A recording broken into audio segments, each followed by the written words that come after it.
सत श्री अकाल, स्वागत है तुहाडा सारिਆਂ ਦਾ NRI वर्ड ਦੇ ਵਿੱਚ। मैं ਹਾਂ ਰੁਪਿੰਦਰ ਕੌਰ ਤੇ ਸਨੋਈ ਵੈਦਰ ਦੇ ਨਾਲ ਅਸੀਂ ਇੱਕ ਵਾਰੀ ਫਿਰ ਤੋਂ ਹਾਜ਼ਰ ਹਾਂ। NRI वर्ड ਵਿੱਚ ਅੱਜ ਅਸੀਂ ਖਾਸ ਤੌਰ ਤੇ ਗੱਲ ਕਰਾਂਗੇ ਭਾਰਤ ਵਿੱਚ ਕਿਸਾਨਾਂ ਵੱਲੋਂ ਕੀਤੇ ਜਾ ਰਹੇ ਪ੍ਰੋਟੈਸਟ ਨੂੰ ਕਿਸ ਤਰ੍ਹਾਂ ਕੈਨੇਡਾ ਵਿੱਚ ਸਮਰਥਨ ਮਿਲ ਰਿਹਾ ਹੈ। ਸੋ ਸ਼ੁਰੂ ਕਰਦੇ ਹਾਂ NRI वर्ड।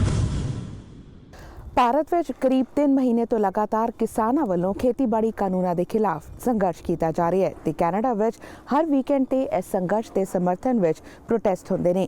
ਬੀਤੇ ਦਿਨੀ ਅਜਿਹਾ ਹੀ ਇੱਕ ਪ੍ਰੋਟੈਸਟ ਬ੍ਰੈਂਪਟਨ ਵਿਖੇ ਕੀਤਾ ਗਿਆ।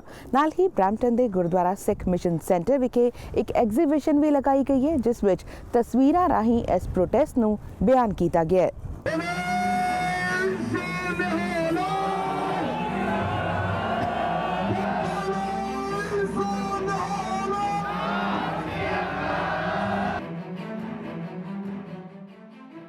ਬ੍ਰੈਂਪਟਨ ਦੇ ਹੋਰੰਟੈਰੀਓ ਦੇ ਸਟੀਲਸ ਤੋਂ ਮੇਨ ਸਟਰੀਟ ਤੇ ਕੁਈਨ ਸਟਰੀਟ ਤੱਕ ਮਾਰਚ ਕਰਦੇ ਇਹ ਲੋਕ ਸਮਰਥਨ ਕਰ ਰਹੇ ਨੇ ਭਾਰਤ ਦੇ ਕਿਸਾਨਾਂ ਦਾ, ਜੋ ਕਈ ਦਿਨਾਂ ਤੋਂ ਲਗਾਤਾਰ ਖੇਤੀਬਾੜੀ ਕਾਨੂੰਨਾਂ ਦੇ ਖਿਲਾਫ ਪ੍ਰਦਰਸ਼ਨ ਕਰ ਰਹੇ ਨੇ।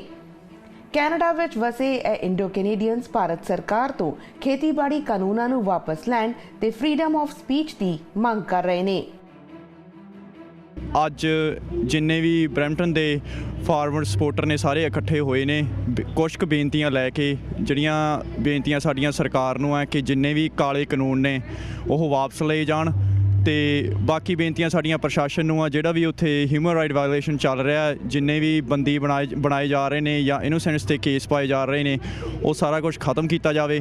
ਤੇ ਲਾਸਟ ਤੇ ਬੇਨਤੀ ਸਾਡੀ ਸਾਰੇ ਕਿਸਾਨ ਭਰਾਵਾਂ ਨੂੰ ਆ ਕਿ ਅਸੀਂ ਤੁਹਾਡੇ ਨਾਲ ਆ, ਤੁਸੀਂ ਵੀ ਯੂਨਿਟੀ ਬਣਾਈ ਰੱਖੋ, ਜਿੰਨੇ ਵੀ ਇੱਕ ਮੰਚ ਤੇ ਆਪਾਂ ਇਕੱਠੇ ਹੋਈਏ ਤੇ ਇਸ ਅੰਦੋਲਨ ਨੂੰ ਹੋਰ ਸਕਸੈਸਫੁਲ ਕਰੀਏ। ਅੱਜ ਅਸੀਂ ਇੱਥੇ ਮੋਰਚੇ ਦੇ ਲਈ ਇਕੱਠੇ ਹੋਏ ਹਾਂ, ਜੋ ਕਿ ਤੁਹਾਨੂੰ ਪਤਾ ਹੀ ਆ ਕਿ ਪਿਛਲੇ 2-2.5 ਮਹੀਨਿਆਂ ਦੇ ਵਿੱਚੋਂ ਇੰਡੀਆ ਦੇ ਵਿੱਚ ਜੋ ਕਿ ਪ੍ਰੋਟੈਸਟ ਚੱਲ ਰਿਹਾ, ਫਾਰਮਿੰਗ ਦਾ ਪ੍ਰੋਟੈਸਟ ਚੱਲ ਰਿਹਾ ਵਾ, ਹੱਕਾਂ ਦੇ ਸੱਚਾਂ ਦੀ ਲੜਾਈ ਸਾਡੇ ਕਿਸਾਨ ਮਜ਼ਦੂਰ ਵੀਰ ਡਟੇ ਹੋਏ ਨੇ ਇੰਨੇ ਸਮੇਂ ਤੋਂ, ਇੰਨੀ ਠੰਡ ਤੋਂ। ਤਾਂ ਉਹਨਾਂ ਦੀ ਸਪੋਰਟ ਦੇ ਵਿੱਚ ਅਸੀਂ ਆਪਣੇ ਵੱਲੋਂ ਇੱਕ ਛੋਟੀ ਜਿਹੀ ਕੋਸ਼ਿਸ਼ ਲਗਾਤਾਰ ਹਰ ਸੈਟਰਡੇ ਨੂੰ ਕਰਦੇ ਆ ਰਹੇ ਹਾਂ।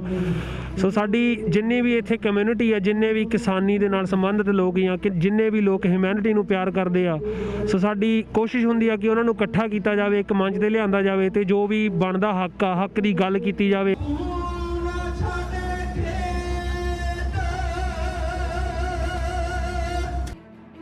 ਕੈਨੇਡਾ ਵਿੱਚ ਲਗਾਤਾਰ ਇਸ ਤਰ੍ਹਾਂ ਦੇ ਪ੍ਰੋਟੈਸਟ ਕੀਤੇ ਜਾ ਰਹੇ ਨੇ ਤੇ ਕਾਰ ਰੈਲੀਆਂ ਵੀ ਕੀਤੀਆਂ ਜਾ ਰਹੀਆਂ ਨੇ ਤਾਂ ਜੋ ਭਾਰਤ ਵਿੱਚ ਸ਼ਾਂਤਮਈ ਢੰਗ ਨਾਲ ਆਪਣੇ ਸੰਵਿਧਾਨਕ ਅਧਿਕਾਰ ਲਈ ਸੰਘਰਸ਼ ਕਰ ਰਹੇ ਕਿਸਾਨਾਂ ਨਾਲ ਸਮਰਥਨ ਜਤਾਇਆ ਜਾ ਸਕੇ।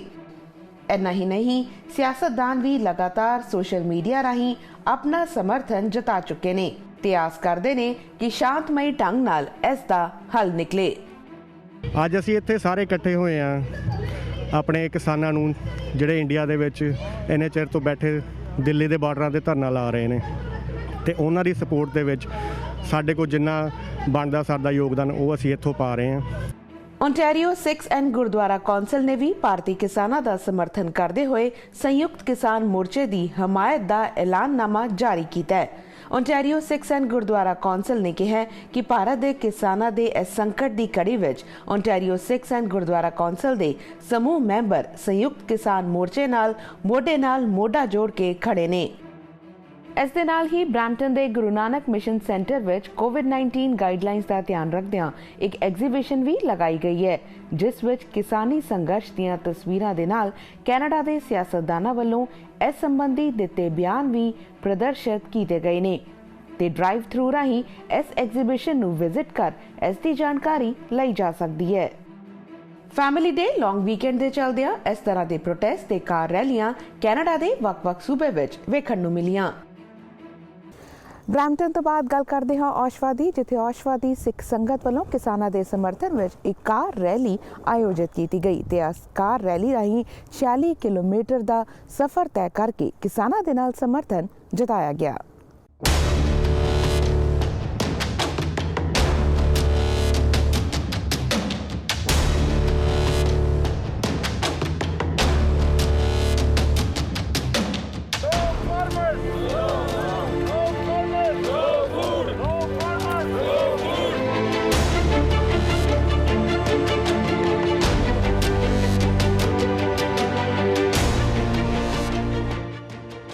ਕਾਰਾਂ ਤੇ ਟਰੱਕਾਂ ਦਾ ਇਹ ਕਾਫਿਲਾ ਕੈਨੇਡਾ ਦੇ ਝੰਡੇ ਦੇ ਨਾਲ ਕੈਨੇਡਾ ਤੋਂ ਕਿਸਾਨਾਂ ਦੇ ਸੰਘਰਸ਼ ਨੂੰ ਸਮਰਥਨ ਦਿੰਦੇ ਇਹ ਬੈਨਰ ਸ਼ਾਂਤਮਈ ਢੰਗ ਨਾਲ ਤੇ ਕੋਵਿਡ-19 ਗਾਈਡਲਾਈਨਸ ਦੀ ਪਾਲਣਾ ਕਰਦਿਆਂ ਔਸ਼ਵਾ ਦੀ ਸਿੱਖ ਸੰਗਤ ਵੱਲੋਂ ਕਿਸਾਨਾਂ ਦੇ ਸਮਰਥਨ ਵਿੱਚ ਕੱਢੀ ਗਈ ਕਾਰ ਰੈਲੀ।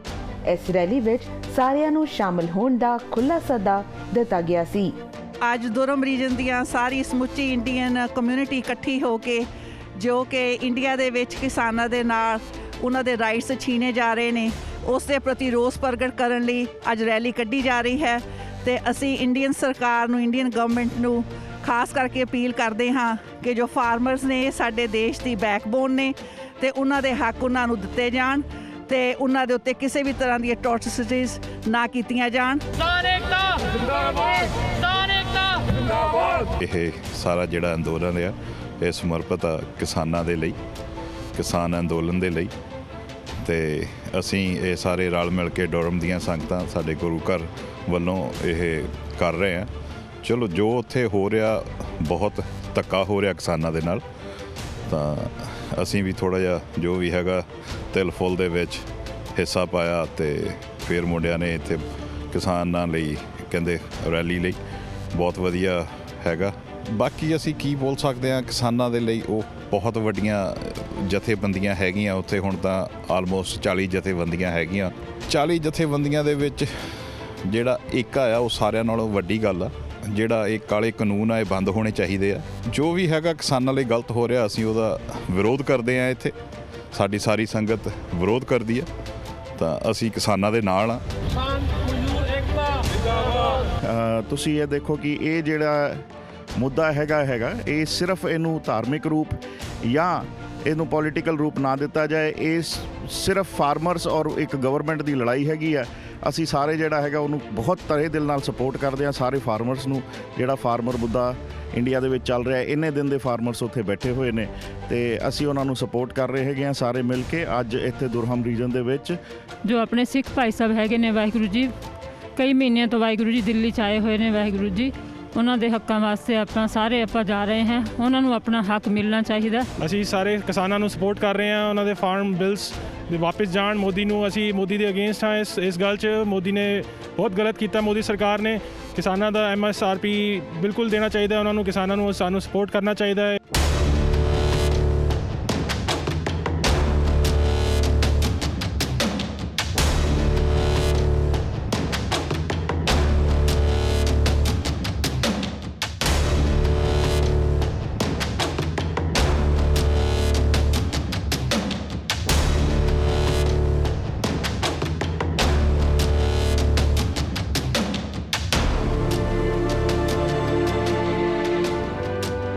ਸ਼ਾਂਤੀਪੂਰਵਕ ਤੇ ਅਨੁਸ਼ਾਸਨ ਵਿੱਚ ਰਹਿ ਕੇ ਜਿੱਥੇ ਇਸ ਰੈਲੀ ਨੂੰ ਸਫਲਤਾਪੂਰਵਕ ਸੰਪੂਰਨ ਕੀਤਾ ਗਿਆ ਉੱਥੇ ਹੀ ਆਸ ਜਤਾਈ ਗਈ ਕਿਸਾਨ ਅੰਦੋਲਨ ਦੀ ਕਾਮਯਾਬੀ ਦੀ। ਅੱਜ 3-4 ਮਹੀਨੇ ਤੋਂ ਜ਼ਿਆਦਾ ਹੋ ਗਿਆ। 200 ਤੋਂ ਜ਼ਿਆਦਾ ਮੌਤਾਂ ਹੋ ਗਈਆਂ। ਰਾਈਟ ਅਸੀਂ ਨਹੀਂ ਚਾਹੁੰਦੇ ਕਿ ਇਸ ਤੋਂ ਜ਼ਿਆਦਾ ਇਹ ਅੱਗੇ ਜਾਵੇ। ਪਲੀਜ਼ ਸਾਰੇ ਜਿਹੜਾ ਹੈਗਾ ਇਸ ਨੂੰ ਸਪੋਰਟ ਕਰੋ। ਬਹੁਤ ਸਾਰੇ ਅਰੈਸਟ ਹੋਏ ਆ ਉੱਥੇ ਯੰਗ ਮੁੰਡਿਆਂ ਦੇ। ਬਹੁਤ ਜ਼ਿਆਦਾ ਉੱਥੇ ਬਜ਼ੁਰਗ ਲੋਕੀ ਜਿਹੜਾ ਹੈਗਾ ਪਰੇਸ਼ਾਨ ਹੋ ਰਹੇ ਆ। ਅਸੀਂ ਨਹੀਂ ਚਾਹੁੰਦੇ ਇਹ ਚੀਜ਼ ਹੋਵੇ। ਅਸੀਂ ਖੜੇ ਹੈਗੇ ਆ ਸਾਰਿਆਂ ਦੇ ਨਾਲ। Please don't try to defame us. We support India, but this law is illegal and we want to protest against this law. Please take it back. It's not in the interest of the farmers. So we ਬਹੁਤ strongly ਅਸੀਂ condemn ਕਰਦੇ ਹਾਂ ਇਸ law ਨੂੰ ਤੇ ਮੋਦੀ ਨੂੰ ਤੇ BJP ਦੀ government ਨੂੰ ਕਹਿੰਦੇ ਆ ਕਿ ਪਲੀਜ਼ ਇਹਨੂੰ law ਨੂੰ ਵਾਪਸ ਲਓ ਤੇ ਇਸ ਦਾ ਪੀਸਫੁਲ ਰੈਜ਼ੋਲੂਸ਼ਨ ਕੱਢੋ ਤੇ ਫਾਰਮਰਸ ਵਾਸਤੇ ਪ੍ਰੋ ਫਾਰਮਰਸ ਲਾਅ ਬਣਾਓ। ਕਿਸਾਨ ਮਜ਼ਦੂਰ ਏਕਤਾ ਜਿੰਦਾਬਾਦ। So the government has been jeopardizing the future of the farmers and their generations, but once that country was known for farmers, so that's not good. ਅਸੀਂ ਦੇਖ ਰਹੇ ਹਾਂ ਕਿ ਇੰਡੀਆ ਦੇ ਵਿੱਚ ਸਾਰੇ ਫਾਰਮਰਸ ਸੜਕਾਂ ਤੇ ਆਏ ਹੋਏ ਨੇ, ਬਹੁਤ ਦੁਖੀ ਨੇ। ਉਹਨਾਂ ਨੂੰ ਕੁਚਲਿਆ ਜਾ ਰਿਹਾ ਹੈ ਸੜਕਾਂ ਤੇ। ਵਿਚਾਰਿਆਂ ਕੋਲੇ ਖਾਣ ਵਾਸਤੇ ਨਹੀਂ ਹੈਗਾ, ਪਾਣੀ ਪੀਣ ਵਾਸਤੇ ਨਹੀਂ ਹੈਗਾ। ਉਹਨਾਂ ਦੇ ਪਾਣੀ ਦੀ ਸਪਲਾਈ ਬੰਦ ਕਰਤੀ ਸੀ ਥੋੜ੍ਹੇ ਦਿਨ ਪਹਿਲਾਂ। ਸੋ ਅਸੀਂ ਬਹੁਤ ਦੁਖੀ ਹਾਂ ਉਹਨਾਂ ਵਾਸਤੇ। ਆਈ ਨੋ ਕਿ ਅਸੀਂ ਇੰਟਰਨੈਸ਼ਨਲ ਹੈ, ਅਸੀਂ ਇੱਥੇ ਰਹਿੰਦੇ ਹਾਂ, ਅਸੀਂ ਉੱਥੇ ਨਹੀਂ ਜਾ ਸਕਦੇ ਉਹਨਾਂ ਦੀ ਸਪੋਰਟ ਕਰਨ ਵਾਸਤੇ। ਪਰ ਅਸੀਂ ਉੱਥੋਂ ਦੀ ਗਵਰਨਮੈਂਟ ਨੂੰ ਕਹਿਣਾ ਚਾਹੁੰਦੇ ਹਾਂ ਕਿ ਪਲੀਜ਼ ਆ ਕੇ ਤੁਸੀਂ 2 ਦਿਨ ਇੱਥੇ ਆ ਕੇ ਰੁਕੋ, ਸੜਕਾਂ 'ਤੇ ਰੁਕੋ, ਦੇਖੋ ਕਿ ਤੁਸੀਂ ਸਰਵਾਈਵ ਕਰ ਸਕਦੇ ਹੋ ਬਿਨਾਂ ਪਾਣੀ ਤੋਂ, ਬਿਨਾਂ ਖਾਣ ਤੋਂ। ਮੈਂ ਉੱਥੋਂ ਦੀ ਗਵਰਨਮੈਂਟ ਨੂੰ ਪਲੀਜ਼ ਅਪੀਲ ਕਰਨਾ ਚਾਹੂੰਗੀ, ਪਲੀਜ਼ ਉਵੇਂ ਹੀ ਉੱਥੇ ਰਹਿ ਕੇ ਦੇਖੋ ਜਾ ਕੇ ਕਿ ਤੁਸੀਂ ਕੀ ਕਰ ਸਕਦੇ ਹੋ। ਜੇ ਤੁਹਾਡਾ ਜ਼ਮੀਰ ਜਿੰਦਾ ਹੈ, ਜਸਟ ਇੱਕ ਗੱਲ ਕਹਿਣਾ ਚਾਹੂੰਗਾ, ਪਲੀਜ਼ ਸਟੈਂਡ। ਜੋ ਅੱਜ ਕਿਸੇ ਹੋਰ ਨਾਲ ਹੋ ਰਿਹਾ ਹੈ, ਇਹਨੂੰ ਬਹੁਤਾ ਟਾਈਮ ਨਹੀਂ ਲੱਗਣਾ ਤੁਹਾਡੇ ਘਰੇ ਪਹੁੰਚਣ ਨੂੰ। ਸੋ ਸਟੈਂਡ ਮੈਂ ਚਾਹੁੰਦਾ ਕਿ ਜਿਹੜੇ ਲੋਕੀ ਰੋਟੀ ਖਾ ਰਹੇ ਆ ਉਹ ਵੀ ਇਹਨਾਂ ਫਾਰਮਰਸ ਦੇ ਪ੍ਰੋਟੈਸਟ ਦੇ ਵਿੱਚ ਆ ਕੇ ਖੜੇ, ਜੇ ਨਹੀਂ ਹੁੰਦੇ ਤਾਂ ਨਾ ਹੋਣ, ਬਟ ਐਟਲੀਸਟ ਸਪੋਰਟ ਕਰ ਦਿਓ, ਇੱਕ ਸ਼ੇਅਰ ਹੀ ਕਰ ਦਿਓ। ਜੇ ਬੋਲ ਨਹੀਂ ਸਕਦੇ ਲਿਖ ਦਿਓ, ਜੇ ਲਿਖ ਨਹੀਂ ਸਕਦੇ ਐਟਲੀਸਟ ਸ਼ੇਅਰ ਕਰ ਦਿਓ ਸੋਸ਼ਲ ਮੀਡੀਆ 'ਤੇ। ਉਹ ਵੀ ਬਹੁਤ ਵੱਡਾ ਜਿਹੜਾ ਸਪੋਰਟ ਹੋਊਗਾ ਤੁਹਾਡੇ ਵੱਲੋਂ। ਅਸੀਂ ਧਰਮ ਸਿੱਖ ਸਟੂਡੈਂਟ ਐਸੋਸੀਏਸ਼ਨ ਦੀ ਤਰਫੋਂ ਸਾਰੀ ਧਰਮ ਰੀਜਨ ਦੀ ਸੰਗਤ ਦਾ ਬਹੁਤ ਬਹੁਤ ਧੰਨਵਾਦ ਕਰਨਾ ਚਾਹੁੰਦੇ ਹਾਂ ਅਤੇ ਸਪੈਸ਼ਲੀ ਅਸੀਂ ਸੁਨੇਹਾ ਦੇਣਾ ਚਾਹੁੰਦੇ ਹਾਂ ਕਿ ਇੰਡੀਆ ਦੇ ਵਿੱਚ ਜੋ ਕੁਝ ਵੀ ਹੋ ਰਿਹਾ ਦੈਟਸ ਨਾਟ ਗੁੱਡ। ਅਤੇ ਅਸੀਂ ਵੱਧ ਤੋਂ ਵੱਧ ਪੰਜਾਬ ਦੇ ਵਿੱਚ ਜਿੰਨੇ ਵੀ ਫਾਰਮਰ ਹੁਣੇ ਹੈਗੇ ਆ ਅਤੇ ਹੋਰ ਵੀ ਇੰਡੀਆ ਦੇ ਵਿੱਚ ਜਿੰਨੇ ਵੀ ਫਾਰਮਰ ਹੈਗੇ ਆ ਉਹਨਾਂ ਨੂੰ ਰਿਕੁਐਸਟ ਕਰਦੇ ਹਾਂ ਕਿ ਤੁਸੀਂ ਵੱਧ ਚੜ੍ਹ ਕੇ ਪ੍ਰੋਟੈਸਟ ਸਾਈਟਸ 'ਤੇ ਪਹੁੰਚੋ ਅਤੇ ਉੱਥੇ ਆਪਣੇ ਆਪਣੇ ਹੱਕ ਮੰਗੋ। ਅਸੀਂ ਅੱਜ ਬਹੁਤ ਵਡਭਾਗੀ ਹਾਂ ਕਿ ਅਸੀਂ ਕਿਸਾਨ ਅੰਦੋਲਨ ਦਾ ਹਿੱਸਾ ਬਣੇ। ਆਸ਼ਵਾ ਦੇ ਸਾਰਾ ਇਲਾਕਾ ਨਿਵਾਸੀ ਵੋਵਨਵਲ, ਕੋਟਸ, ਆਸ਼ਵਾ, ਵਿਟਵੀ, ਏਜੈਕਸ, ਪਿਕਰਿੰਗ ਤੋਂ ਲੈ ਕੇ ਸੰਗਤ ਇਸ ਅੰਦੋਲਨ ਦਾ ਹਿੱਸਾ ਬਣੀ। ਜਿਵੇਂ ਕਿ ਆਪ ਸਭ ਨੂੰ ਪਤਾ ਹੈ ਕਿ ਪਿਛਲੇ ਕੁਝ ਮਹੀਨਿਆਂ ਤੋਂ ਦਿੱਲੀ ਵਿੱਚ ਕਿਸਾਨ ਅੰਦੋਲਨ ਜਾਰੀ ਹੈ ਅਤੇ ਮੋਦੀ ਸਰਕਾਰ ਟਸ ਤੋਂ ਮਸ ਨਹੀਂ ਹੋ ਰਹੀ ਅਤੇ 26 ਜਨਵਰੀ ਤੋਂ ਬਾਅਦ ਇਹ ਅੰਦੋਲਨ ਥੋੜ੍ਹਾ ਜਿਹਾ ਨਵਾਂ ਰੁਖ ਲੈ ਲੈਂਦਾ ਹੈ, ਜਿਸ ਉੱਤੇ ਸਰਕਾਰ ਮਨੁੱਖੀ ਅਤੇ ਕੌਮੀ ਪੱਧਰ 'ਤੇ ਤਸ਼ੱਦਦ ਕਰਨਾ ਸ਼ੁਰੂ ਕਰ ਦਿੰਦੀ ਹੈ। ਇਸ ਕਰਕੇ ਅਸੀਂ ਸਾਰੇ ਉਸ ਦੇ ਖਿਲਾਫ ਇਕੱਠੇ ਹੋਏ ਹਾਂ। ਅੰਤਰਰਾਸ਼ਟਰੀ ਪੱਧਰ 'ਤੇ ਇਸ ਦੀ ਕਾਫੀ ਨਿੰਦਾ ਹੋਈ ਹੈ। ਇਸ ਕਰਕੇ ਅਸੀਂ ਵੀ ਉਸ ਆਵਾਜ਼ ਨੂੰ ਹੋਰ ਹੁੰਗਾਰਾ ਦੇਣ ਲੱਗੇ ਹਾਂ ਤਾਂ ਕਿ ਇਸ ਖਿਲਾਫ ਆਵਾਜ਼ ਹੋਰ ਉੱਚੀ ਜਾ ਸਕੇ, ਤਾਂ ਕਿ ਇਹ ਮੋਦੀ ਸਰਕਾਰ ਦੇ ਕੰਨਾਂ ਵਿੱਚ ਇਹ ਆਵਾਜ਼ ਪੈ ਸਕੇ ਕਿ ਇਹ ਜੋ ਕੁਛ ਉਹ ਕਰ ਰਹੀ ਹੈ ਉਹ ਗਲਤ ਕਰ ਰਹੀ ਹੈ। ਉਹਨਾਂ ਨੂੰ ਇਹ ਜਿਹੜੇ ਕਾਲੇ ਕਾਨੂੰਨ ਹਨ ਉਹ ਵਾਪਸ ਲੈ ਲੈਣੇ ਚਾਹੀਦੇ ਹਨ। ਇਸ ਕਾਰ ਰੈਲੀ ਰਾਹੀਂ 40 ਕਿਲੋਮੀਟਰ ਦਾ ਸਫ਼ਰ ਤੈਅ ਕੀਤਾ ਗਿਆ ਜੋ ਸਿਮਕੋ ਐਂਡ ਕੌਨਲਿਨ ਤੋਂ ਸ਼ੁਰੂ ਹੋ ਕੇ ਹਾਰਮਨੀ ਤੇ ਟੌਂਟਨ ਤੱਕ ਸਮਾਪਤ ਹੋਈ। ਕੈਨੇਡਾ ਵਿੱਚ ਲਗਾਤਾਰ ਇਸ ਤਰ੍ਹਾਂ ਦੀਆਂ ਕਾਰ ਰੈਲੀਆਂ ਕੱਢੀਆਂ ਜਾ ਰਹੀਆਂ ਨੇ ਤਾਂ ਜੋ ਭਾਰਤ ਵਿੱਚ ਸ਼ਾਂਤਮਈ ਢੰਗ ਨਾਲ ਆਪਣੇ ਸੰਵਿਧਾਨਕ ਅਧਿਕਾਰ ਲਈ ਸੰਘਰਸ਼ ਕਰ ਰਹੇ ਕਿਸਾਨਾਂ ਨਾਲ ਸਮਰਥਨ ਜਤਾਇਆ ਜਾ ਸਕੇ। NRI ਵਰਡ ਵਿੱਚ ਫਿਲਹਾਲ ਸਮਾਂ ਹੋ ਗਿਆ ਇੱਕ ਬ੍ਰੇਕ ਤੋਂ ਬਾਅਦ ਗੱਲ ਕਰਾਂਗੇ ਕੁਝ ਅਜਿਹੇ ਵਲੰਟੀਅਰਸ ਦੇ ਨਾਲ ਜੋ ਪੈਂਡੈਮਿਕ ਦੇ ਚੱਲਦਿਆਂ ਖਾਸ ਤੌਰ ਤੇ ਸੀਨੀਅਰਸ ਦੀ ਮਦਦ ਕਰ ਰਹੇ ਨੇ। ਸੋ ਜਲਦ ਹਾਜ਼ਰ ਹੋਣੇ ਆ ਇੱਕ ਛੋਟੇ ਜਿਹੇ ਬ੍ਰੇਕ ਤੋਂ ਬਾਅਦ।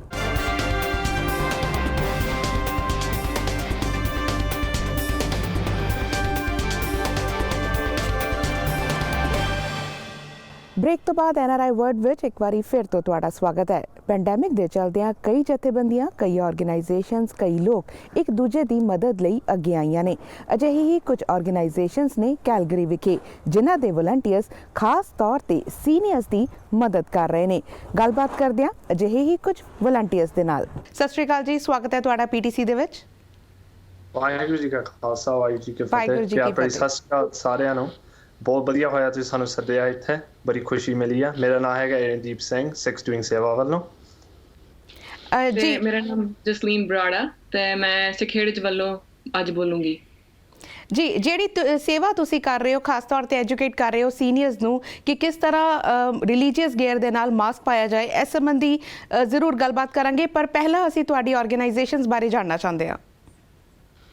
ਹਾਂਜੀ, ਤਾਂ ਸਿੱਖੇੜੇ ਦਾ ਮਕਸਦ ਇਹੀ ਹੈ ਕਿ ਅਸੀਂ ਸਾਡੀ ਅਲਬਰਟਾ ਪੋਪੂਲੇਸ਼ਨ ਨੂੰ ਸਿਖਾ ਸਕੀਏ ਸਾਡੇ ਵਿਰਸੇ ਬਾਰੇ ਤੇ ਸਾਨੂੰ ਉਹਨਾਂ ਲੋਕਾਂ ਬਾਰੇ ਜਿਹੜੇ 30s ਜਾਂ 40s ਇੱਥੇ ਅਲਬਰਟਾ ਵਿੱਚ ਆਏ ਸੀ ਤੇ ਉਹਨਾਂ ਨੇ ਕਿੱਦਾਂ ਆਪਣੇ ਆਪ ਨੂੰ ਐਸਟੈਬਲਿਸ਼ ਕੀਤਾ, ਇੱਥੋਂ ਦੇ ਕਲਚਰ ਨੂੰ ਅਡੈਪਟ ਕੀਤਾ ਤੇ ਆਪਣੀ ਹੋਂਦ ਬਣਾਈ। ਹਾਂਜੀ, ਸੋ ਸਿੱਖ ਡੂਇੰਗ ਸੇਵਾ ਇਹ ਆਰਗੇਨਾਈਜੇਸ਼ਨ ਅਸੀਂ ਸਿੱਖੀ ਦੇ ਜਿਹੜਾ ਮੇਨ ਪਿਲਰ ਹੈ ਉੱਤੇ ਬਣਾਈ ਸੀ, ਤਾਂ ਉਹ ਹੈਗਾ ਸੇਵਾ। ਸਾਡਾ ਮਕਸਦ ਇਹੀ ਹੈ ਜਿਹੜੀ ਸਾਡੀ ਯੂਥ ਕਮਿਊਨਿਟੀ ਆ ਅਸੀਂ ਉਹਨਾਂ ਨੂੰ ਜੋੜ ਸਕਦੇ ਹਾਂ ਕਮਿਊਨਿਟੀ ਦੇ ਵਿੱਚ, ਇਹਨਾਂ ਦੇ ਪ੍ਰੋਜੈਕਟ ਕਰੀਏ। ਸਾਡੇ ਕਮਿਊਨਿਟੀ ਤੋਂ ਅਸੀਂ ਲੈਂਦੇ ਬਹੁਤ ਕੁਛ ਹਾਂ ਤੇ ਦਿੰਦੇ ਘੱਟ ਹਾਂ। ਸੋ ਅਸੀਂ ਚਾਹੁੰਦੇ ਸਾਡਾ ਰਿਸਪੌਂਸਿਬਿਲਿਟੀ ਬੱਚਿਆਂ ਦਾ ਆ, ਸਾਡੀ ਸਿੱਖੀ ਦਾ ਕਲਚਰ ਨੂੰ ਅਸੀਂ ਆਉਣ ਵਾਲੀ ਪੀੜ੍ਹੀਆਂ ਲਈ ਵੀ ਉੱਚਾ ਰੱਖੀਏ। ਜੀ, ਜਿਸ ਤਰ੍ਹਾਂ ਤੁਸੀਂ ਕਿਹਾ ਕਿ ਕਮਿਊਨਿਟੀ ਨੂੰ ਗਿਵ ਬੈਕ ਕਰਨ ਦੀ ਗੱਲ ਹੈ, ਤਾਂ ਜਿਵੇਂ ਅਸੀਂ ਦੇਖਿਆ ਕਿ ਪੈਂਡੈਮਿਕ ਦੀ ਸ਼ੁਰੂਆਤ ਤੋਂ ਹੀ ਕਈ ਅਜਿਹੇ ਸਿੱਖ ਗਰੁੱਪਸ ਨੇ ਜੋ ਅੱਗੇ ਆਏ ਜਿਨ੍ਹਾਂ ਨੇ ਸੇਵਾ ਕੀਤੀ, ਭਾਵੇਂ ਉਹ ਲੰਗਰ ਦੀ ਹੋਏ, ਫ੍ਰੀ ਫੂਡ ਡੋਨੇਟ ਕਰਨ ਦੀ ਹੋਏ, ਮਾਸਕ ਡੋਨੇਟ ਕਰਨ ਦੀ ਹੋਏ। ਉਸੇ ਤਰ੍ਹਾਂ ਅਸੀਂ ਦੇਖ ਰਹੇ ਹਾਂ ਕਿ ਤੁਹਾਡੇ ਵੱਲੋਂ ਇੱਕ ਸੇਵਾ ਕੀਤੀ ਜਾ ਰਹੀ ਹੈ, ਐਜੂਕੇਟ ਕੀਤਾ ਜਾ ਰਿਹਾ ਹੈ ਸੀਨੀਅਰਸ ਨੂੰ ਕਿ ਰਿਲੀਜੀਅਸ ਗੇਅਰ ਦੇ ਨਾਲ ਕਿਸ ਤਰ੍ਹਾਂ ਸਹੀ ਤਰੀਕੇ ਨਾਲ ਮਾਸਕ ਪਾਇਆ ਜਾਏ, ਬਿਕੋਜ਼ ਮਾਸਕ ਅੱਜ ਇੱਕ ਨੈਸੈਸਿਟੀ ਹੋ ਚੁੱਕੀ ਹੈ। ਕਿਸ ਤਰ੍ਹਾਂ ਤੁਸੀਂ ਇਹ ਸੇਵਾ ਅਦਾ ਕਰ ਰਹੇ ਹੋ? ਸੋ ਬੱਚਿਆਂ ਦੀ ਜ਼ਿੰਮੇਵਾਰੀ ਇਹ ਹੈ ਕਿ ਅਸੀਂ ਸਾਡੇ ਬਜ਼ੁਰਗਾਂ ਨੂੰ ਤੇ ਹਾਇਰਸ ਲੋਕਾਂ ਨੂੰ ਦੱਸੀਏ ਕਿੱਦਾਂ ਸੇਫ ਰਹਿ ਸਕਦੇ ਆ, ਕਿਵੇਂ ਆਪਣੀ ਕੇਅਰ ਕਰ ਸਕਦੇ ਆ। ਜ਼ਿਆਦਾਤਰ COVID-19 ਗਾਈਡਲਾਈਨ ਜਾਂ ਇੱਥੇ ਨਿਊਜ਼ ਇੰਗਲਿਸ਼ 'ਚ ਆਉਂਦੀ ਆ, ਤਾਂ ਕਰਕੇ ਅਸੀਂ ਸਾਡੀ ਕਮਿਊਨਿਟੀ ਨੂੰ ਪੰਜਾਬੀ ਵਿੱਚ ਜਾਣਕਾਰੀ ਦੇਣਾ ਚਾਹੁੰਦੇ ਹਾਂ ਤੇ ਉਹਨਾਂ ਨੂੰ ਐਕਚੁਅਲੀ ਦਿਖਾਉਣਾ ਚਾਹੁੰਦੇ ਹਾਂ ਕਿ ਮਾਸਕ ਜਾਂ ਸ਼ੀਲਡ, ਦਸਤਾਰ ਜਾਂ ਹਿਜਾਬ ਨਾਲ ਪ੍ਰੋਪਰਲੀ ਕਿਵੇਂ ਪਾ ਸਕਦੇ ਆ ਤਾਂ ਕਰਕੇ ਉਹ ਸੇਫ ਰਹਿ ਸਕਦੇ ਆ। ਜੈਸਲੀਨ ਨੇ ਬਹੁਤ ਵਧੀਆ ਤਰੀਕਾ ਸਾਰਾ ਐਕਸਪਲੇਨ ਕੀਤਾ ਅਸੀਂ ਕਿਉਂ ਮਕਸਦ ਸਾਡਾ ਕੀ ਹੈ ਤਾਂ ਅਸੀਂ ਚਾਹੁੰਦੇ ਕੀ ਆ। ਅਸੀਂ ਬੇਸਿਕਲੀ ਸਾਡੇ ਬਜ਼ੁਰਗਾਂ ਨੂੰ ਚਾਹੁੰਦੇ ਅਸੀਂ ਸੇਫ ਰੱਖੀਏ, ਉਹ ਸਮਝਣਾ ਚਾਹੁੰਦੇ ਆ, ਉਹ ਅੰਡਰਸਟੈਂਡ ਕਰਦੇ ਆ, ਪਰ ਸਿਰਫ ਐਜੂਕੇਸ਼ਨ ਦਾ ਥੋੜਾ ਗੈਪ ਆ। ਜੀ, ਜਿਵੇਂ ਤੁਸੀਂ ਦੱਸਿਆ ਕਿ ਲੈਂਗੁਏਜ ਉਹਨਾਂ ਦੀ ਤੁਸੀਂ ਵਰਤਦੇ ਹੋ, ਕਿਉਂਕਿ ਕਈ ਵਾਰੀ ਅਸੀਂ ਦੇਖਿਆ ਕਿ ਲੈਂਗੁਏਜ ਬੈਰੀਅਰ ਹੋ ਜਾਂਦਾ ਹੈ, ਕਈ ਵਾਰੀ ਆਪਣੀ ਗੱਲ ਨੂੰ ਸਹੀ ਤਰੀਕੇ ਨਾਲ ਸਮਝਾ ਨਹੀਂ ਪਾਉਂਦੇ ਜਾਂ ਫਿਰ ਦੂਸਰਾ ਬੰਦਾ ਜੋ ਕਹਿ ਰਿਹਾ ਉਸ ਨੂੰ ਸਹੀ ਤਰੀਕੇ ਨਾਲ ਸਮਝ ਨਹੀਂ ਪਾਉਂਦੇ, ਇਸ ਲਈ ਕਿਤੇ ਨਾ ਕਿਤੇ ਘਾਟ ਹੋ ਜਾਂਦੀ ਹੈ। ਪਰ ਜੋ ਇੱਕ ਸੇਵਾ ਤੁਹਾਡੇ ਵੱਲੋਂ ਕੀਤੀ ਜਾ ਰਹੀ ਹੈ ਐਜੂਕੇਟ ਕਰਨ ਦੀ, ਤਾਂ ਕਿੰਨੇ ਵਲੰਟੀਅਰਸ ਤੁਸੀਂ ਜੁੜੇ ਹੋ ਕਿ ਸੇਮ ਲੈਂਗੁਏਜ ਵਿੱਚ ਤੁਸੀਂ ਇਹ ਸੇਵਾ ਅਦਾ ਕਰ ਸਕੋ? ਹਾਂਜੀ, ਸੋ ਅਸੀਂ ਇਹ ਜਦੋਂ ਆਰਗੇਨਾਈਜੇਸ਼ਨ ਬਣਾਇਆ ਸੀ ਅਸੀਂ ਚਾਹੁੰਦੇ ਸੀ ਜਿੰਨੇ ਵੀ ਸਾਡੇ ਵੋਲੰਟੀਅਰ ਆ ਉਹ ਭਾਸ਼ਾ ਬੋਲ ਸਕੇ ਜਿਹੜੀ ਕਮਿਊਨਿਟੀ ਨੂੰ ਅਸੀਂ ਟਾਰਗੇਟ ਕਰਦੇ ਹਾਂ। ਸੋ ਸਾਡਾ ਸਾਊਥ ਏਸ਼ੀਅਨ ਪ੍ਰੋਜੈਕਟ ਹੈ ਇਹ ਕੋਵਿਡ ਰਿਲੀਫ ਪ੍ਰੋਜੈਕਟ। ਹਾਲੇ ਅਸੀਂ ਸਿਰਫ ਸਿੱਖ ਕਮਿਊਨਿਟੀ ਦੇ ਨਾਲ ਗੱਲ ਕਰਦੇ ਹਾਂ। ਸੋ ਜਿੰਨੇ ਵੀ ਸਾਡੇ ਵੋਲੰਟੀਅਰ ਗੁਰਦੁਆਰੇ 'ਤੇ ਉਹ ਸਾਰੇ ਪੰਜਾਬੀ ਬੋਲ ਸਕਦੇ ਆ। ਇਸ ਕਰਕੇ ਸੌਖਾ ਬਣ ਜਾਂਦਾ ਜਦੋਂ ਅਸੀਂ ਉਹ ਬਜ਼ੁਰਗਾਂ ਦੇ ਨਾਲ ਗੱਲ ਕਰਦੇ ਹਾਂ ਤਾਂ ਉਹ ਸਮਝਣ ਲਈ ਥੋੜ੍ਹਾ ਅੰਡਰਸਟੈਂਡ ਕਰ ਸਕਦੇ ਕਿ ਅਸੀਂ ਉਹਨਾਂ ਦੇ ਸਾਥ ਹਾਂ, ਅਸੀਂ ਉਹਨਾਂ ਦੀ ਹੈਲਪ ਕਰਨਾ ਚਾਹੁੰਦੇ ਹਾਂ। ਸੋ ਇਹ ਪ੍ਰੋਬਲਮ ਕਮਿਊਨਿਟੀ ਦੇ ਵਿੱਚ ਆ ਗਈ ਆ ਤਾਂ ਹੁਣ ਅਸੀਂ ਮਸਲੇ ਦਾ ਹੱਲ ਚਾਹੁੰਦੇ ਹਾਂ।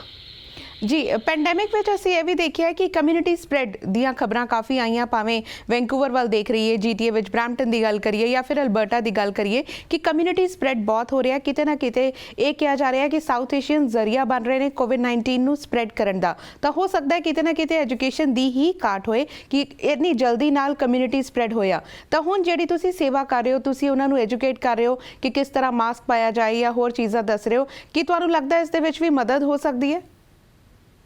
ਹਾਂਜੀ, ਸੋ ਦੁਖੀ ਦੀ ਗੱਲ ਆ ਜਿਹੜੀ ਇਹ ਸਟਿਗਮਾ ਬਹੁਤ ਹੈ ਕਮਿਊਨਿਟੀ ਦੇ ਵਿੱਚ, ਸਾਊਥ ਏਸ਼ੀਅਨ ਕਮਿਊਨਿਟੀਆਂ ਨੂੰ ਬਲੇਮ ਮਿਲਦਾ ਆ। ਅਸੀਂ ਕੰਟਰੀਬਿਊਟ ਕਰਦੇ ਹਾਂ high Covid cases the, and ਥੋੜ੍ਹੀ ਰਿਐਲਿਟੀ ਵੀ ਆ, ਅਸਲੀਅਤ ਵੀ ਹੈ ਇਸ ਗੱਲ ਦੇ ਵਿੱਚ। ਪਰ ਇਹ ਗੱਲ ਸਮਝਣੀ ਚਾਹੀਦੀ ਹੈ ਜਿਹੜੇ ਸਾਡੇ ਇੰਡੀਵਿਜੂਅਲ ਸਾਊਥ ਏਸ਼ੀਅਨ ਕਮਿਊਨਿਟੀ ਦੇ ਵਿੱਚ ਅਸੀਂ ਫਰੰਟ ਲਾਈਨ ਵਰਕਰਸ ਹਾਂ, ਅਸੀਂ ਵੇਅਰਹਾਊਸਾਂ 'ਤੇ ਕੰਮ ਕਰਦੇ ਹਾਂ, ਅਸੀਂ ਟਰਾਂਸਪੋਰਟੇਸ਼ਨ ਇੰਡਸਟਰੀ 'ਚ ਹਾਂ, ਅਸੀਂ ਫੂਡ ਇੰਡਸਟਰੀ ਦੇ ਵਿੱਚ ਹਾਂ। ਸੋ ਇਹ ਥੋੜ੍ਹਾ ਇਨੈਵਿਟੇਬਲ ਗੱਲ ਬਣ ਜਾਂਦੀ ਹੈ। ਜਿਹੜੇ ਬੰਦੇ ਹੁਣ ਫਰੰਟ 'ਤੇ ਹੋਣੇ ਉਹਨਾਂ ਨੂੰ ਤਾਂ ਕੇਸ ਹੁਣੇ ਉਹਨਾਂ ਨੂੰ ਕੋਵਿਡ ਹੋ ਸਕਦਾ ਹੈ। ਸੋ ਅਸੀਂ ਉਹ ਗੈਪ ਫਿਲ ਕਰਦੇ ਕਮਿਊਨਿਟੀ ਦੇ ਵਿੱਚ ਜਿਹੜੀ ਅਸੀਂ ਐਜੂਕੇਸ਼ਨ ਦਈਏ, ਸੋ ਥੋੜ੍ਹਾ ਜਿਹਾ ਉਹ ਨੰਬਰ ਸ਼ਾਇਦ ਘੱਟ ਜਾਵੇ, ਬਲੇਮ ਵੀ ਘੱਟ ਜਾਵੇ। ਸੋ ਐਜੂਕੇਸ਼ਨ ਦੇ ਨਾਲ ਆਈ ਥਿੰਕ ਇਹ ਜਿਹੜੀ ਗੱਲਾਂ ਹੁੰਦੀਆਂ ਕਮਿਊਨਿਟੀ ਦੇ ਵਿੱਚ ਥੋੜ੍ਹੀਆਂ ਰਿਟਰੈਕਟ ਹੋ ਜਾਂਦੀਆਂ, ਲੋਕੀ ਸਮਝ ਸਕਦੇ ਆ। ਜੀ, ਤੁਹਾਡੇ ਸੋਸ਼ਲ ਮੀਡੀਆ ਪੇਜਸ ਤੇ ਅਸੀਂ ਦੇਖਿਆ ਕਿ ਖਾਸ ਤਰ੍ਹਾਂ ਦਾ ਕਲਿੱਪ ਤੁਸੀਂ ਯੂਜ਼ ਕਰ ਰਹੇ ਹੋ ਕਿ ਰਿਲੀਜੀਅਸ ਗੇਅਰ ਦੇ ਨਾਲ ਜੇ ਮਾਸਕ ਪਾਉਣਾ ਹੈ ਤਾਂ ਉਹ ਕਲਿੱਪ ਦੀ ਵਰਤੋਂ ਕਿਸ ਤਰ੍ਹਾਂ ਕੀਤੀ ਜਾਏ। ਤਾਂ ਐਜੂਕੇਸ਼ਨ ਸਿਰਫ ਇਹ ਮਾਸਕ ਤੱਕ ਹੀ ਸੀਮਿਤ ਹੈਗੀ ਹੈ ਜਾਂ ਬਾਕੀ ਜਿਹੜੀ ਸੇਫਟੀ ਗਾਈਡਲਾਈਨਸ ਹੈਗੀਆਂ ਉਹਨਾਂ ਬਾਰੇ ਵੀ ਤੁਸੀਂ ਦੱਸ ਰਹੇ ਹੋ? ਹਾਂਜੀ, ਸੋ ਪਹਿਲਾਂ ਮੈਂ ਤੁਹਾਨੂੰ ਕਲਿੱਪ ਬਾਰੇ ਹੀ ਦੱਸ ਸਕਦੀ ਹਾਂ। ਸੋ ਅਸੀਂ ਆਹ ਕਲਿੱਪ ਬਣਵਾਏ ਆ। ਸੋ ਜਿਵੇਂ ਤੁਸੀਂ ਆਹ ਦੇਖ ਸਕਦੇ ਆ, ਜਿਹੜੇ ਸਾਡੇ ਕਮਿਊਨਿਟੀ 'ਚ ਦਸਤਾਰ ਪਾਉਂਦੇ ਆ ਉਹਨਾਂ ਦੇ ਕੰਨ ਟਕੇ ਜਾਂਦੇ ਆ, ਤਾਂ ਕਰਕੇ ਮਾਸਕ ਪਾਉਣ ਦੇ ਵਿੱਚ ਦਿੱਕਤ ਆ ਜਾਂਦੀ ਆ। ਸੋ ਤੁਸੀਂ ਆਹ ਮਾਸਕ ਤੁਸੀਂ ਆਹ ਕਲਿੱਪ ਗਰਦਨ ਦੇ ਪਿੱਛੇ ਰੱਖ ਕੇ ਦੋਨੇ ਪਾਸੇ ਮਾਸਕ ਨੂੰ ਕਲਿੱਪ ਕਰ ਸਕਦੇ ਆ, ਤਾਂ ਕਰਕੇ ਤੁਸੀਂ ਮਾਸਕ ਸੌਖੇ ਤਰੀਕੇ ਨਾਲ ਪਾ ਸਕਦੇ ਆ ਤੇ ਤੁਸੀਂ ਆਪਣੇ ਨੱਕ ਤੇ ਮੂੰਹ ਸਾਰਾ ਕੁਝ ਢੱਕਿਆ ਜਾਂਦਾ ਤੇ ਤੁਸੀਂ ਸੇਫ ਰਹਿ ਸਕਦੇ ਆ। ਅਸੀਂ ਆਲਸੋ ਇਹ ਜਿਹੜੇ ਅਲਬਰਟਾ ਹੈਲਥ ਸਰਵਿਸਿਜ਼ ਦੇ ਗਾਈਡਲਾਈਨਸ ਹੈਗੇ ਅਸੀਂ ਪੰਜਾਬੀ ਵਿੱਚ ਬਣਵਾਏ ਆ, ਤਾਂ ਕਰਕੇ ਜਿਹੜੇ ਸਾਡੇ ਟੇਬਲ ਤੇ ਆਉਂਦੇ ਆ ਜਾਂ ਗੁਰਦੁਆਰੇ ਆਉਂਦੇ ਆ ਅਸੀਂ ਉਹਨਾਂ ਨੂੰ ਪੰਜਾਬੀ ਵਿੱਚ ਹੀ ਦੱਸ ਸਕਦੇ ਆ, ਤਾਂ ਕਰਕੇ ਜਿਵੇਂ ਏਰਨ ਨੇ ਕਿਹਾ ਥੋੜੀ ਐਜੂਕੇਸ਼ਨ ਗੈਪ ਅਸੀਂ ਘਟਾ ਸਕਦੇ ਆ ਤੇ ਉਹਨਾਂ ਨੂੰ ਐਕਚੁਅਲੀ ਸਿਖਾ ਸਕਦੇ ਆ, ਕਿਉਂਕਿ ਸਾਰੇ ਕੋਵਿਡ ਗਾਈਡਲਾਈਨਸ ਇੰਗਲਿਸ਼ 'ਚ ਹੀ ਆਉਂਦੇ ਆ ਜ਼ਿਆਦਾਤਰ। ਸੋ ਸਾਨੂੰ ਇਹ ਨੀਡ ਬਹੁਤ ਲੱਗੀ ਆ ਕਿ ਅਸੀਂ ਪੰਜਾਬੀ ਵਿੱਚ ਇਨਫੋਰਮੇਸ਼ਨ ਉਹਨਾਂ ਨੂੰ ਦੱਸੀਏ। ਜੀ ਬਿਲਕੁਲ, ਬਹੁਤ ਜ਼ਰੂਰੀ ਹੈ ਕਿ ਜਦੋਂ ਇੰਨੀ ਇੰਪੋਰਟੈਂਟ ਇਨਫੋਰਮੇਸ਼ਨ ਹੈ ਤਾਂ ਉਹਨਾਂ ਦੀ ਲੈਂਗੁਏਜ ਵਿੱਚ ਸਹੀ ਤਰੀਕੇ ਨਾਲ ਉਹਨਾਂ ਨੂੰ ਦੱਸੀ ਜਾਏ। ਪਰ ਜਿਸ ਤਰ੍ਹਾਂ ਤੁਸੀਂ ਮੈਂਸ਼ਨ ਕੀਤਾ ਕਿ ਇਹ ਕਲਿੱਪ ਜਿਹੜੇ ਹੈਗੇ ਨੇ ਤੁਸੀਂ ਆਪ ਬਣਵਾਏ ਨੇ ਜਾਂ ਫਿਰ ਟਰਾਂਸਲੇਟ ਕਰ ਰਹੇ ਹੋ ਮਟੀਰੀਅਲ ਨੂੰ ਜਾਂ ਫਿਰ ਉਹ ਪ੍ਰਿੰਟ ਕਰਵਾਏ ਨੇ, ਤਾਂ ਇਹਦੇ ਵਿੱਚ ਜ਼ਾਹਿਰ ਤੌਰ ਤੇ ਇੱਕ ਫੰਡ ਦੀ ਲੋੜ ਵੀ ਹੁੰਦੀ ਹੈ। ਤਾਂ ਤੁਸੀਂ ਕਿਉਂਕਿ ਵਲੰਟੀਅਰ ਆਰਗੇਨਾਈਜੇਸ਼ਨ ਹੈਗੀ ਹੈ, ਤੁਸੀਂ ਫੰਡ ਕਿਸ ਤਰ੍ਹਾਂ ਜਨਰੇਟ ਕਰ ਰਹੇ ਹੋ? ਹਾਂਜੀ, ਸੋ ਅਸੀਂ ਇਹ ਗੁਰਦੁਆਰੇ ਨੂੰ ਐਕਚੁਅਲੀ ਇਹ ਪ੍ਰੋਜੈਕਟ ਪੇਸ਼ ਕੀਤਾ ਸੀ। ਅਸੀਂ ਕਿਹਾ ਸੀ ਆਹ ਚਾਹੁੰਦੇ ਹਾਂ ਕਮਿਊਨਿਟੀ ਦੇ ਯੂਥ ਗਰੁੱਪ ਇਕੱਠੇ ਹੋਏ ਆ ਤਾਂ ਅਸੀਂ ਆਪਣੀ ਕਮਿਊਨਿਟੀ ਨੂੰ ਐਜੂਕੇਟ ਕਰਨਾ ਚਾਹੁੰਦੇ ਹਾਂ। ਦਸ਼ਮੇਸ਼ ਕਲਚਰ ਸੈਂਟਰ ਕੈਲਗਰੀ ਦੇ ਵਿੱਚ ਬੜੇ ਖੁਸ਼ ਹੋਏ ਇਸ ਅਸੀਂ ਪ੍ਰੋਜੈਕਟ ਕਰਦੇ ਹਾਂ, ਉਹ ਸਾਨੂੰ ਫੰਡਿੰਗ ਦੇ ਰਹੇ ਹੈ। ਜਿੰਨੇ ਵੀ ਸਾਡੇ ਆਹ 3D ਪ੍ਰਿੰਟਿੰਗ ਟੈਕਨੋਲੋਜੀ ਦੇ ਕਲਿੱਪ ਅਸੀਂ ਪ੍ਰਿੰਟ ਕੀਤੇ ਆ ਉਹਦੀ ਕਾਸਟ ਜਿਹੜੇ ਆਹ ਜਸਲੀਨ ਨੇ ਸਮਝਾਇਆ ਸੀ, ਆਹ ਜਿਹੜੇ ਪੈਂਫਲੇਟ ਅਸੀਂ ਪ੍ਰਿੰਟ ਕੀਤੇ ਪੰਜਾਬੀ ਦੇ ਵਿੱਚ। ਐਂਡ ਗਾਂਲੇ ਜਿਹੜਾ ਸਾਡਾ ਯੂਥ ਗਰੁੱਪ ਜਾਂ ਇੱਕ ਸੰਗਤ ਯੂਥ ਐਡਮਿੰਟਨ ਦੇ ਵਿੱਚ ਜਿਹੜਾ ਇਹ ਪ੍ਰੋਜੈਕਟ ਕਰੂਗੇ ਉੱਥੇ ਵੀ ਉਹਨਾਂ ਨੂੰ ਗੁਰਦੁਆਰੇ ਦੇ ਨਾਲ ਫੰਡਿੰਗ ਮਿਲ ਰਹੀ ਹੈ। ਜੀ, ਤੇ ਜਿਹੜਾ ਮਾਸਕ ਦੀ ਤੁਸੀਂ ਗੱਲ ਕਰ ਰਹੇ ਹੋ ਹੁਣ ਜਿਵੇਂ ਰეკਮੈਂਡ ਕੀਤਾ ਜਾ ਰਿਹਾ ਹੈ ਕਿ ਮੋਰ ਦੈਨ 1 ਲੇਅਰ ਮਾਸਕ ਹੋਏ, ਤਾਂ ਉਹ ਵੀ ਕੀ ਇਸ ਦੇ ਨਾਲ ਕੰਪੈਟੇਬਲ ਹੈਗਾ? ਹਾਂਜੀ, ਸੋ ਜਿਵੇਂ ਸਾਡਾ ਇਹਨਾਂ ਨੇ ਪਾਇਆ ਇਹ ਮਾਸਕ 3 ਲੇਅਰ ਵਾਲਾ ਹੀ ਹੈਗਾ। ਸੋ ਜਿਹੜੇ ਵੀ ਮਾਸਕ ਹੈਗੇ ਆ 3 ਲੇਅਰ ਜਾਂ ਪਹਿਲਾਂ 1 ਲੇਅਰ ਹੁੰਦੇ ਸੀ ਉਹ ਕਲਿੱਪ ਦੇ ਵਿੱਚ ਪੈ ਜਾਂਦੇ ਆ ਤੇ ਫਿਰ ਤਾਂ ਕਰਕੇ ਤੁਸੀਂ ਤੁਹਾਨੂੰ ਉਹ ਰੁਮਾਲ ਜਾਂ ਕੁਝ ਬੰਨਣਾ ਨਹੀਂ ਪੈਂਦਾ, ਤੁਸੀਂ ਪ੍ਰੋਪਰ ਮਾਸਕ ਪਾ ਸਕਦੇ ਆ। ਜੀ ਬਿਲਕੁਲ। ਤੇ ਜਿਸ ਤਰ੍ਹਾਂ ਅਸੀਂ ਦੇਖ ਰਹੇ ਹਾਂ ਕਿ ਜਿਹੜਾ ਦਸ਼ਮੇਸ਼ ਕਲਚਰਲ ਸੈਂਟਰ ਹੈਗਾ ਉੱਥੇ ਤੁਹਾਡੇ ਵੱਲੋਂ ਇਹ ਸੇਵਾ ਕੀਤੀ ਜਾ ਰਹੀ ਹੈ, ਕਿ ਉਸ ਤੋਂ ਬਾਹਰ ਵੀ ਪੂਰੇ ਪ੍ਰੋਵਿੰਸ ਵਿੱਚ ਕਿਤੇ ਹੋਰ ਵੀ ਤੁਸੀਂ ਇਹ ਸੇਵਾ ਦੇ ਰਹੇ ਹੋ ਜਾਂ ਤੁਹਾਡੇ ਵਲੰਟੀਅਰਸ ਕਿਸੇ ਹੋਰ ਥਾਂ ਤੇ ਵੀ ਲੱਗੇ ਹੋਏ ਨੇ? ਹਾਂਜੀ, ਸੋ ਜਿਵੇਂ ਏਰਨ ਨੇ ਕਿਹਾ, ਸੋ ਸਾਡੀ ਇੱਕ ਹੋਰ ਟੀਮ ਐਡਮਿੰਟਨ ਦੇ ਵਿੱਚ ਹੈਗੀ ਹੈ, ਸੰਗਤ ਯੂਥ। ਉਹਨਾਂ ਨੇ ਆਉਣ ਵਾਲੇ ਹਫ਼ਤਿਆਂ ਵਿੱਚ ਆਪਣੇ ਗੁਰਦੁਆਰੇ ਵਿੱਚ ਸੇਮ ਸੈਟਅਪ ਕਰਨਾ, ਤਾਂ ਕਰਕੇ ਸਾਡਾ ਪ੍ਰੋਜੈਕਟ ਪੂਰੇ ਅਲਬਰਟਾ ਵਿੱਚ ਜਾਣਕਾਰੀ ਲਿਆ ਸਕਦਾ ਹੈ। ਜੀ ਆਰਨ ਜੀ, ਮੈਂ ਸ਼ੁਰੂ ਵਿੱਚ ਤੁਸੀਂ ਮੈਂਸ਼ਨ ਕੀਤਾ ਕਿ ਤੁਹਾਡਾ ਇਹ ਜਿਹੜਾ ਪ੍ਰੋਜੈਕਟ ਹੈਗਾ, ਇਹ ਜਿਹੜੀ ਸੇਵਾ ਹੈਗੀ ਹੈ, ਇਹ ਹਿੱਸਾ ਹੈਗਾ Alberta south Asian relief project the. What is this project exactly about? Yeah, so ਜਿੰਦਾ ਤੁਸੀਂ ਮੈਂਸ਼ਨ ਕੀਤਾ ਸੀ, it's Alberta South Asian COVID-19 Relief Project. So ਇਹ ਪੂਰੀ South Asian community ਨੂੰ ਕੈਪਚਰ ਕਰਦਾ ਆ। ਜਿਨ੍ਹਾਂ ਨੇ ਸ਼ੁਰੂ ਕੀਤਾ, ਅਸੀਂ we just happened to be sick, and ਜਿਹੜਾ ਅਸੀਂ ਕਮਿਊਨਿਟੀ ਨੂੰ ਅਸੀਂ ਟਾਰਗੇਟ ਕੀਤਾ, ਉਹ ਸਿੱਖ ਕਮਿਊਨਿਟੀ ਨਾਲ ਅਸੀਂ ਸ਼ੁਰੂ ਕੀਤਾ।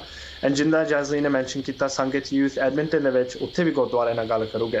ਪਰ ਸਾਡਾ ਜਿਹੜਾ ਮਕਸਦ ਹੈ, ਜਿਹੜਾ ਸਾਡਾ ਗੋਲ ਹੈ ਲੌਂਗ ਟਰਮ, ਅਸੀਂ ਚਾਹੁੰਦੇ ਹਾਂ ਜਿੰਨੇ ਵੀ ਸਾਊਥ ਏਸ਼ੀਅਨ ਕਮਿਊਨਿਟੀ ਆ, ਮੁਸਲਿਮ ਹੋਵੇ, ਹਿੰਦੂ ਹੋਵੇ, ਪੰਜਾਬੀ ਹੋਵੇ, ਸਿੱਖ ਹੋਵੇ, ਜੋ ਮਰਜ਼ੀ ਜਾਤ ਪਾਤ, ਕੋਈ ਧਰਮ ਨਹੀਂ, ਅਸੀਂ ਸਾਰਿਆਂ ਨੂੰ ਐਜੂਕੇਸ਼ਨ ਦੇਣਾ ਚਾਹੁੰਦੇ ਹਾਂ। ਸੋ ਵਧੀਆ, ਅਸੀਂ ਐਕਚੁਅਲੀ ਖੁਸ਼ੀ ਹੋਈ ਜੇ ਸਾਨੂੰ ਇੱਥੇ ਸੱਦਿਆ। ਕੈਨੇਡੀਅਨ ਸ਼ੋਅ ਆ, ਜੇ ਵੀ ਕੋਈ ਵੋਲੰਟੀਅਰ ਆ ਜਾਂ ਕੋਈ ਚਾਹੁੰਦਾ ਆ ਸਾਡੇ ਪ੍ਰੋਵਿੰਸ ਦੇ ਵਿੱਚ ਵੀ ਆਓ, ਜਾਂ ਸਾਡੇ ਸਿਟੀ ਦੇ ਵਿੱਚ, ਜਾਂ ਤੁਸੀਂ ਜਮਾਤ ਖਾਨੇ ਤੇ ਆਓ, ਜੋ ਵੀ ਹੋਇਆ, ਸਾਡਾ ਸੋਸ਼ਲ ਮੀਡੀਆ ਪੇਜਸ ਤੇ ਸਾਨੂੰ ਰੀਚ ਆਊਟ ਕਰ ਸਕਦੇ ਆ। ਪਰ ਅਸੀਂ ਰਾਈਟ ਨਾਓ ਅਸੀਂ ਵਰਕਿੰਗ ਕਰਦੇ ਹਾਂ ਡਿਫਰੈਂਟ ਕਮਿਊਨਿਟੀਆਂ ਦੇ ਨਾਲ, ਅਸੀਂ ਹੋਰ ਉਹਨਾਂ ਨੂੰ ਕਿੱਦਾਂ ਟਾਰਗੇਟ ਕਰ ਸਕਦੇ ਹਾਂ। ਜੀ ਬਿਲਕੁਲ, ਜਿਵੇਂ ਤੁਸੀਂ ਦੱਸਿਆ ਕਿ ਸੋਸ਼ਲ ਮੀਡੀਆ ਰਾਹੀਂ ਤੁਹਾਡੇ ਨਾਲ ਕਨੈਕਟ ਕਰ ਸਕਦੇ ਆ, ਬਟ ਜੇ ਕੋਈ ਇਸ ਦੇ ਵਿੱਚ ਹਿੱਸਾ ਪਾਉਣਾ ਚਾਹੁੰਦਾ ਹੈ ਜਾਂ ਫਿਰ ਕੋਈ ਫੰਡਸ ਦੇਣਾ ਚਾਹੁੰਦੇ ਆ, ਤਾਂ ਤੁਹਾਨੂੰ ਕਿਵੇਂ ਰੀਚ ਆਊਟ ਕਰ ਸਕਦੇ ਆ? ਹਾਂਜੀ, ਸੋ ਜਿੰਨਾ ਮੈਂ ਮੈਂਸ਼ਨ ਕੀਤਾ ਸੀ, 3 ਆਰਗੇਨਾਈਜੇਸ਼ਨ ਆਇਆ, ਐਂਡ ਤੁਸੀਂ ਸਾਨੂੰ ਰੀਚ ਆਊਟ ਕਰ ਸਕਦੇ ਆ ਇੰਸਟਾਗ੍ਰਾਮ ਜਾਂ ਫੇਸਬੁੱਕ ਤੇ @6doingseva, just Sikh Heritage Alberta। And ਜੇ ਤੁਸੀਂ ਚਾਹੁੰਦੇ ਆ, ਮੈਂ ਫੋਨ ਨੰਬਰ ਵੀ ਦੇ ਸਕਦਾ ਲਾਈਵ ਟੀਵੀ। ਜੀ ਸੋ 403 402-6255, ਤੁਸੀਂ ਉੱਥੇ ਵੀ ਸਾਨੂੰ ਰੀਚ ਆਊਟ ਕਰ ਸਕਦੇ ਹੋ। ਜੇ ਕੋਈ ਜਾਣਕਾਰੀ ਚਾਹੁੰਦੇ ਆ, ਜੇ ਕੋਈ ਫੰਡਿੰਗ ਵੀ ਦੇਣਾ ਚਾਹੁੰਦੇ ਆ, ਅਸੀਂ ਉਹਦੇ ਬਾਰੇ ਗੱਲ ਕਰ ਸਕਦੇ ਹਾਂ। ਜੀ, ਤੇ ਜਿਹੜੇ ਅਸੀਂ ਪੂਰੇ ਇੱਕ ਸੈਟਅਪ ਦੀ ਗੱਲ ਕਰ ਰਹੇ ਹਾਂ ਕਿ ਦਸ਼ਮੇਸ਼ ਕਲਚਰਲ ਸੈਂਟਰ ਵਿੱਚ ਹੁੰਦੇ ਨੇ, ਤੁਹਾਡੇ ਵਲੰਟੀਅਰਸ ਐਜੂਕੇਟ ਕਰਦੇ ਨੇ, ਤਾਂ ਐਵਰੀਡੇ ਉੱਥੇ ਹੁੰਦੇ ਨੇ ਜਾਂ ਫਿਰ ਵੀਕਐਂਡ ਤੇ ਇਹ ਜਿਹੜੀ ਸੇਵਾ ਕੀਤੀ ਜਾ ਰਹੀ ਹੈ? ਸੋ ਆਪਾਂ ਉੱਥੇ ਲਾਸਟ ਵੀਕਐਂਡ ਸੀਗੇ, ਤੇ ਅਸੀਂ ਹੋਰ 2 ਵੀਕਐਂਡ ਦੇ ਵਿੱਚ ਉੱਥੇ ਫੇਰ ਆਉਣਾ।